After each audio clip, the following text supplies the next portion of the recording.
Good morning. So we're here again for the 9th year to fight a battle. And that battle is not just trying to decrease the incidence of prostate cancer in this country, but also to narrow the gap between the outcomes for men of color, high-risk men, and white men. And we've spent many sessions here dealing with various issues. One particular thing that has stood out and created issues for us is controversy about screening. And it goes up and down. We've heard issues about, we've got a report that says, no more screening. And then somebody says, well, maybe you ought to screen these people. And then last year we had a task force recommendation that nobody should be screened, which sort of puts those guys who are at highest risk at a disadvantage. If they're not going to be screened at all, how can they, in fact, have their prostate cancer diagnosed in some kind of way, close the gap with the disparities? So Tom, in his infinite wisdom, and he's a super guy, along with other folks, decided to try to put together a real consensus statement that speaks to the issues of men at highest risk, African Americans, men with family histories. And when you look at all the other guidelines, nobody really addresses that. So this morning we're going to deal with issues of consensus. How do we come up with a guideline that says this is what good people think about this? Now, as I say that, keep in mind that this is a controversial issue, and good people line up on both sides of these issues. Academically, there are a lot of professors in this country who believe we should not screen, but there are a lot who believe we should. And if the academic community is confused about this, think about the lay community. And guys don't have any idea what they should do or need to do. So we're hoping to address that this morning with a panel. First member of our panel is Dr. Thomas Jarrett. Dr. Jarrett is chairman of urology at George Washington University here in D.C. and is an expert in minimally invasive surgical procedures in urology. He is a magna cum laude graduate from Duke University in Carolina and received his medical degree from Emory in Atlanta. His postgraduate training was at Cornell in New York and Sloan Kettering. And we're certainly glad to have Dr. Jarrett here today. Now I'm going to introduce the other speakers now, let you know who they are so that we can save some time at the end. The second person to speak is, of course, Tom Farrington. And Robbie has already introduced Tom, but I just want to say one word that I don't think anybody has done more to advocate for decreasing disparities in prostate cancer than Tom as a person who's not a member of the medical community. I say that at the end because at almost every conference he's referred to as Dr. Farrington. So I just want to let folks know that as a non-medical guy, he has done so much to sort of bring light to this particular issue, and the prostate community is happy to have him. And lastly, we have Dr. Compton Benjamin, who is a urologist at George Washington and assistant professor at the medical school. He received his medical degree and his PhD from Mount Sinai Medical School in New York, and trained at George Washington, where they were lucky enough to keep him on staff. So with that as an introduction, I don't know what happened to my slides, but with that as an introduction, I'm going to have Dr. Jarrett come up and begin this program. Dr. Jarrett.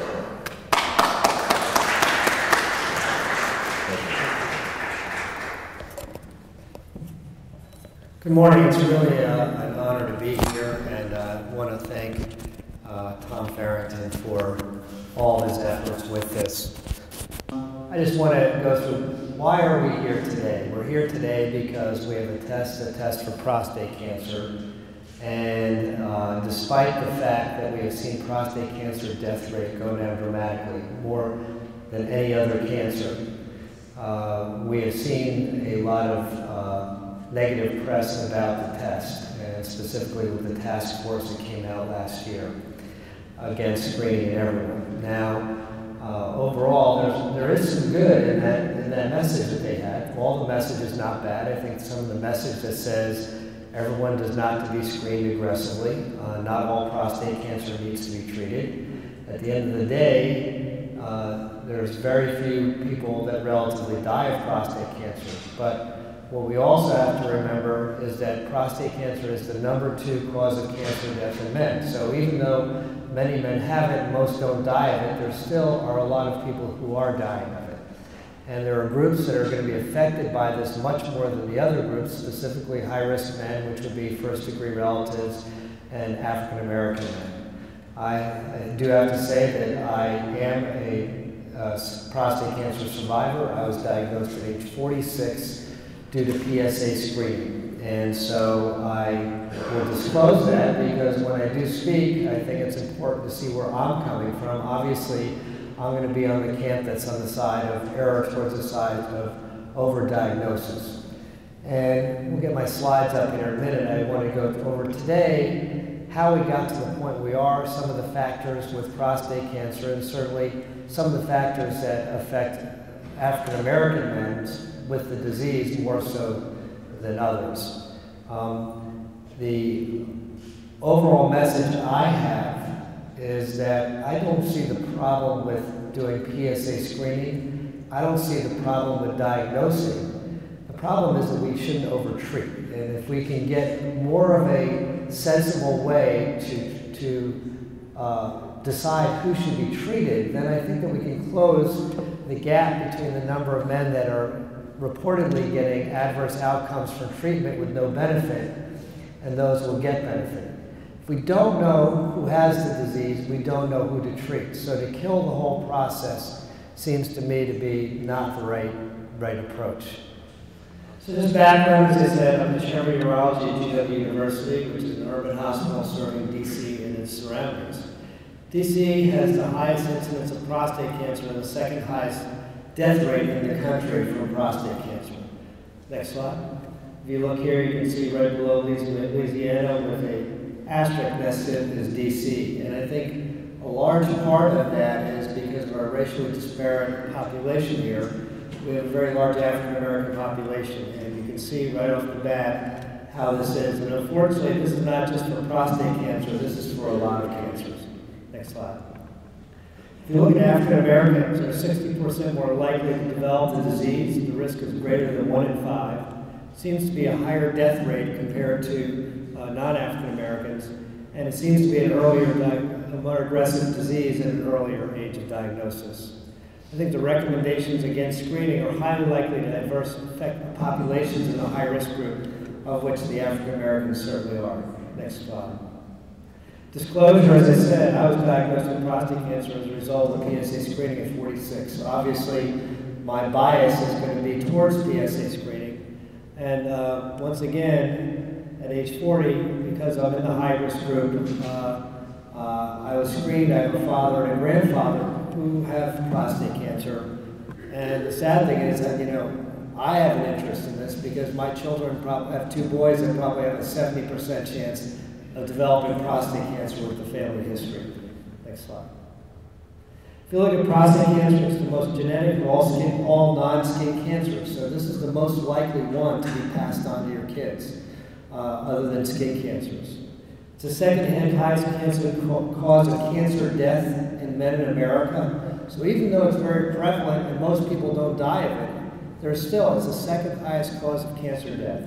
As the cancer is most likely to become more relevant with the increasing life expectancy of our population. Everyone used to say, geez, it's a cancer of old age, you'll die with it. Well, I'll show you some data. It may turn around where we're not dying with it, we're dying of it. Next slide.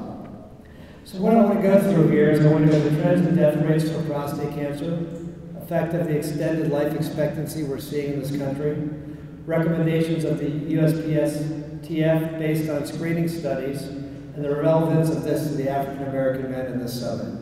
Next slide. So if you look, the good news is death rates from prostate cancer are falling dramatically. If you look at the mortality from prostate cancer, has decreased substantially between 94 and 96 from SEER data corresponding to the PSA era. 4% average per year, more rapid than any other cancer. And today, we have less than 5 to 10% of people present with metastatic disease, bone pain, joint pain, things like that. Next slide. If you look here, this is from the cancer statistics here. Here's prostate cancer. And as the population is aging, you would expect to see the death rate from prostate cancer going up, yet you see a dramatic drop in the death rate from prostate cancer. And the good news is not just prostate cancer, it's other cancers as well, including lung. But lung, we have a better explanation. That corresponds to cessation of smoking. The death rate from prostate cancer has dropped. We don't really know why. Some would say it's too early a drop to be from PSA screening, but I don't think anyone has given us a good explanation of this drop in the death rate to date. Next slide. So, the good news is the death rate has dropped. The bad news is the number of deaths from prostate cancer can dramatically increase. The age of diagnosis for prostate cancer is higher than for any other cancer. Next slide. Although the death rate for prostate cancer, adjusted for 100,000 men, is falling, if there are more older men in the population, then there will be more total deaths. And you can see here, we have people living longer. A guy that died at age 82 of a heart attack with his prostate cancer, 10 years from now could die at age 86 of his prostate cancer and not have a heart attack and die of a cardiovascular event. Next slide. If you look here, here's the life expectancy in men since the 1950s. Early in the century, the big increase in life expectancy was from early age deaths, infectious diseases, men dying in war. But in the last 20 years, this increase in life expectancy has been from end-of-life issues, people living longer at the end, not early on. Next slide. If you look here, this is the health of the United States in 2010. Number one causes of death were heart disease, cancer, and stroke. So if you lump together heart disease and stroke as one cardiovascular disease, you can see you have the number 1 and 3 causes of death in America. Next slide. From 1997 to 2007, the death rate from cardiovascular disease in this country dropped 27%, okay? So you're taking the number 1 and number 3 causes of death and you're dropping that 27%. It's estimated from 2010 to 2020 from the American Heart Association, we'll drop that another 10 to 20%. So by 2020, we'll have a 50% decrease in the death rate from cardiovascular disease. So the number one thing that kills people right now is going to become less of a factor as we're going to get older. So what's going to happen? Next slide. So you can see here, here's the death rate for cardiovascular disease. Relative risk was 350 in 1999, and they estimated to go down, approaching 150 as we get towards 220. So it's going to go down almost 50% over that 20-year period. Next slide. Look here, once again, cardiovascular disease, 300 and 211 death rate for males and females, and the cancer death rates. But if you see, if the cardiovascular death rate continues to drop at its current rates, cancer will overcome cardiovascular disease as a major cause of death in 10 to 20 years. Next slide. This is a slide from the Milken Foundation here that shows already if you just take heart disease, not cardiovascular disease, cancer is already outpacing heart disease alone as a cause of death. And you can see the change in the curves here based on the decreased death rate from cardiovascular disease. Next slide. So once again, so this is what the death rate should have been as our population aged. This is the death rate we're seeing, and nobody has a great explanation for that. The only thing that's come about is there may be other factors, but certainly PSA screening, maybe prostate awareness associated with PSA screening has had that beneficial impact. But I think that this is something that we need to consider strongly as we're going forward. Next slide. So if you look here, as we get an aging population, this is going to be the number of new cases for prostate cancer or breast cancer, both affecting the older population. You can see the incidence is going to soar. Next slide. And this is going to be the projected deaths from prostate cancer as we get an older population. You can see it's going to become much more significant in the future. And this is not even considering screening factors. Next slide. So how did we get where we are now? Certainly this is the worst fear of the man as he goes in for his prostate cancer screening. I think nobody really enjoys it, but if they're given a good reason to do it, they'll do it. And the bad thing now is the press is giving a lot of reasons not to do it. And I'll show you some of the impact we've had in our screening program at GW. Next slide. This is 2010. It's a shame. In 2010, this was in the Washington Post. Michelle Obama came to GW and highlighted her preventive screening coverage health law plan. And that included prostate cancer. So you can see all the breast cancer people here, and I was included with the prostate cancer group here. So we went from 2010 being front and center in the preventative healthcare law by Michelle Obama, next slide, to the USPSTF, the task force recommendations last year, that you can see here, PSA screening not recommended for prostate cancer in all age groups. And that's all age groups. They didn't say all low-risk people. They said all age groups, including high-risk African Americans. And I think that this was really a bad message. And these are the things that we saw here. PSA Test no longer recommended. So this was a bad message to get out, I think, to the public, because as we saw our prior slide with the guy bent over, if he's seeing this, he's looking for a reason not to have to do that. Next slide. So here, why did this happen? I mean, unfortunately, there's some science to it, but there's also a lot of marketing. These are front page ads. I mean, these are front page articles on the Washington Post. Healthy men don't need PSA screening for prostate cancer, panel says. Government task force discourages routine testing for prostate cancer. Next slide. This here was Mr. Farrington wrote this article in op-ed, which is a great one. This was not anywhere near the front page. This was in Root, D.C. Prostate cancer discriminates, understanding the unique and urgent men's and black men. So you can see here already with the press, this is getting the middle of the paper press, while the other is getting front page. And if you actually read through what the articles are saying, the public is only taking away PSA testing shouldn't be done in anyone. That is the message they're taking away. Next slide. So, what did the task force say? Well, the task force was in 2012. The recommendations came out in May. Discouraged routine testing for prostate cancer. Said healthy men don't need PSA testing for prostate cancer. Recommending against screening, even in high-risk populations where there was little or no data to draw conclusions. So they went ahead and drew conclusions on high-risk patients, which includes African Americans, with no data. I mean, there was essentially no data. They just said, we're just going to do this. Next slide. Their recommendations, which were not totally unfounded, were based on criticism of prostate cancer screening programs, the adverse effects of treatments, which we talked about. There's no doubt that getting your prostate out is going to affect your potency, continence, quality of life. There's no doubt that radiation and all these other therapies that we may give are going to affect your quality of life.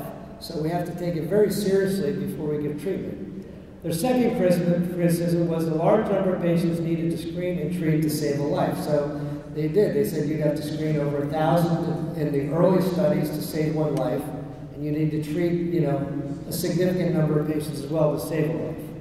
And the claim that the decrease in prostate cancer death rates is not related to PSA screening. Well, that's fine. What it is from? What is it from? They haven't shown us yet. I mean, I'd like to see.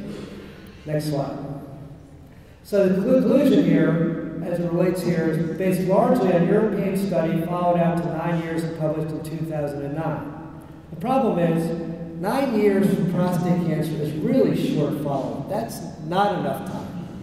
And this was done mostly in Europe. There were very few men of African descent in the trial. So they're using a trial that had almost no African American men in it, and they're drawing conclusions about how we should PSA test in this country.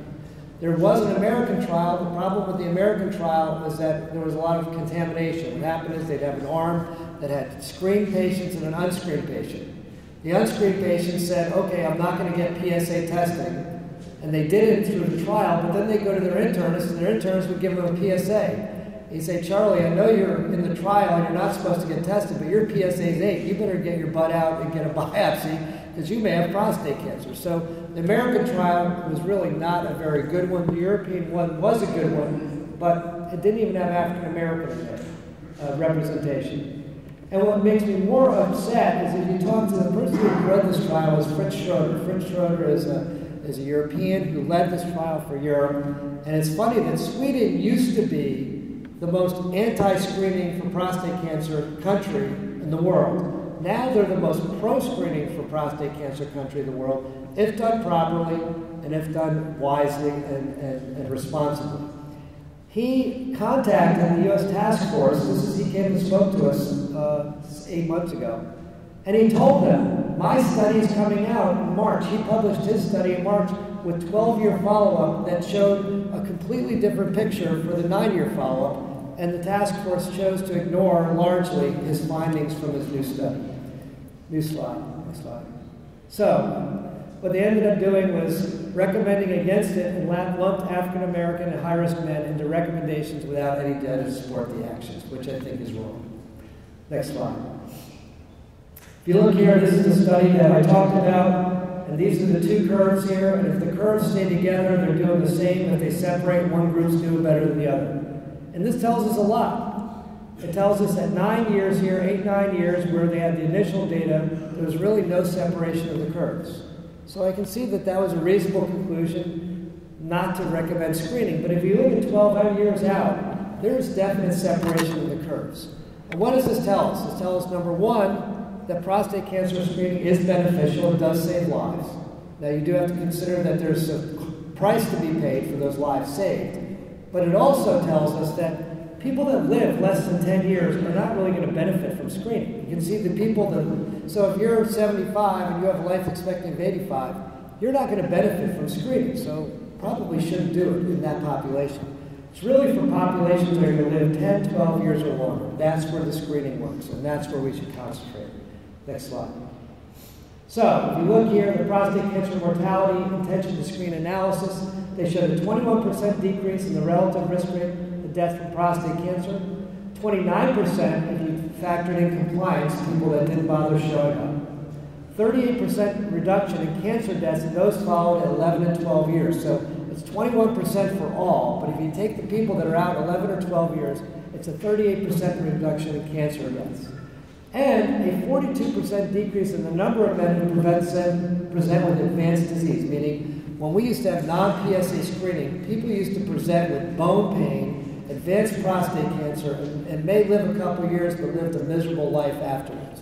We have a 42% decrease in the number of men that present with this advanced disease in the PSA screening.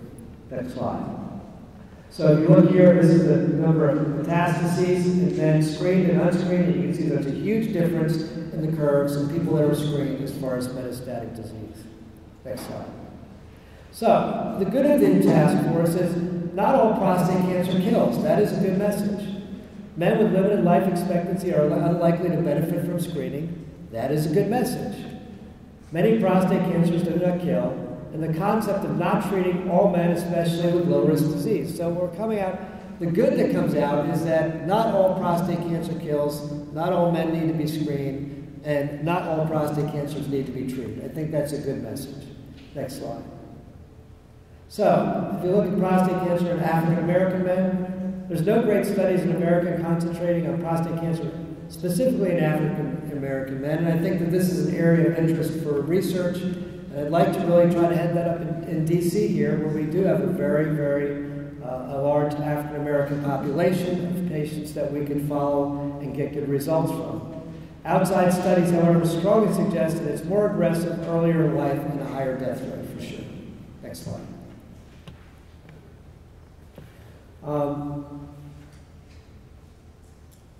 So, if you look here, if African American men, 60% more likely to develop the disease, higher death rate, more aggressive. And my question is, how could the task force make such recommendations without any data? And this is a journal from the NCI, the National Cancer Institute, and the NIH, showing the racial and ethnic differences in advanced stage prostate cancer, showing these outcomes of men. So there was some solid data showing that worse outcomes, but yet the task force did not follow up on those. Next slide. So, the absence of screening eliminates the chance for early diagnosis, more deaths from disease, and more patients presenting with advanced painful disease. That's going to be the outcome of a non-screened population. New slide. So, the problem here is the take-home message from the media to most men is that screening is not desirable. And the most detrimental perception in African American men is screening is not needed without any basis or conclusions. Next slide. The impact, what are the impact of the recommendations? Well, next slide. This is a prostate cancer screening program we had in 2008, 2009 when everything was robust. We had the support of the Redskins, the NFL, NBC Health Fair, weekly screenings at our institution. We had 1,800 screenings, 63 cancer diagnoses, over 50% of those were African Americans. So this is 2008, 2009. Next slide. 86 men screened, no funding from the NBC Health Fair, no funding from the NFL. We screened 86 men from over almost 1,800. That's a shame. That is really a shame. Next slide.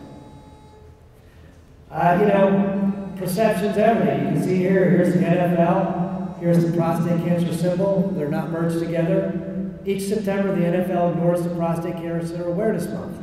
Never has the NFL had their teams display blue ribbons or other items depicting a campaign to raise awareness, despite the fact that an average of 10 men on each NFL team will have to deal with the disease.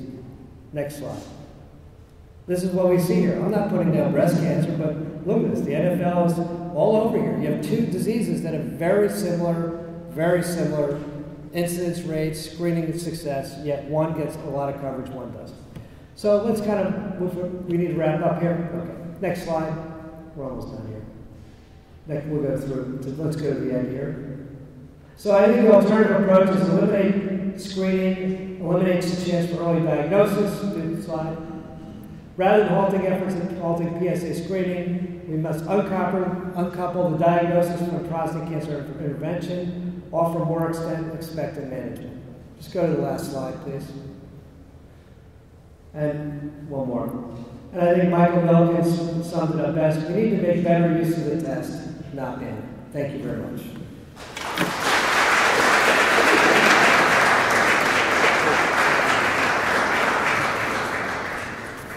Thank you, Dr. Jarrett. That overview, I think, was right on target, and is, we are looking forward to really getting into the next part of this discussion on the PSA testing for African American men.